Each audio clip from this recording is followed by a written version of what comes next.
মিথুন রাশি জাতক জাতিকাদের সকলকে স্বাগত।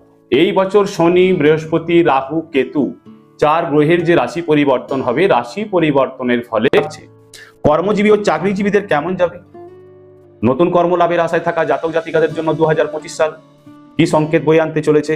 বছরের শুরুতে আপনাদের রাশির দ্বাদশ ভাবে কর্মপতি বৃহস্পতি গোচরে থাকবে ও মে মাসের 15 তারিখ হতে আপনাদের রাশির প্রথম ভাবে বৃহস্পতির গোচর শুরু হবে। কর্মজীবীদের জন্য শুভ সংকেত বয়ে আনতে চলেছে এই বছর। যে সকল কর্মজীবীরা কর্ম সংক্রান্ত নিজের রাজ্য হতে অন্য রাজ্যে আছেন বা বিদেশে কর্ম করছেন, নিজের রাজ্যে বা নিজের দেশে ফেরার প্রচেষ্টায় আছেন, এই বছর সফলতা পাওয়ার সম্ভাবনা। মে মাসের মাঝামাঝির পর সফলতা আপনাদের হাতে আসার সংকেত।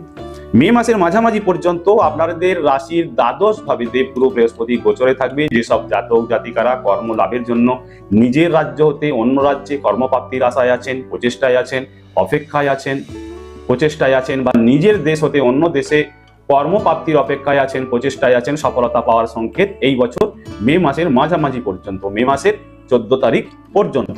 তবে মার্চ মাসের 29 তারিখ হতে আপনাদের রাশির দশম ভাব কর্মভাবে কর্মফলদাতা শনির গোচর শুরু হবে। কর্মজীবীদের কর্মের ভার, কর্মের দায়িত্ব বাড়িয়ে তোলার সংকেত ও কঠোর পরিশ্রম হওয়ার সংকেত এই বছর।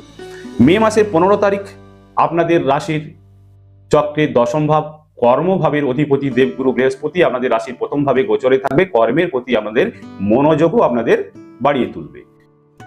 আপনাদের কঠোর পরিশ্রম ও দেবগুরু বৃহস্পতির সহযোগে কর্মক্ষেত্রে ধীরে ধীরে আপনাদের ভালো পরিবর্তন হওয়ারও সংকেত।